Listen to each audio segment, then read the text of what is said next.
জুলাই আগস্টের হতাহতদের সঠিক তালিকা তৈরি করার চেয়েও অন্তর্বর্তীকালীন সরকারের কাছে করিডোর প্রদান কিংবা বন্দর ব্যবস্থাপনা বিদেশের হাতে তুলে দেওয়াটাকেই বেশি প্রাধান্য বলে মনে হচ্ছে, বা তারা বেশি প্রাধান্য দিচ্ছেন বলে মনে হচ্ছে।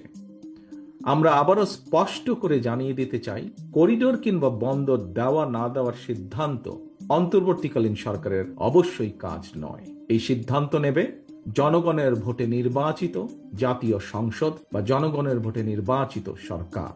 বর্তমান অন্তর্বর্তীকালীন সরকারের আইনগত এবং রাজনৈতিক বৈধতা নিয়ে হয়তো কোনো প্রশ্ন নেই, তবে এই সরকার কোনোভাবেই জনগণের কাছে জবাবদিহিমূলক সরকার নয়।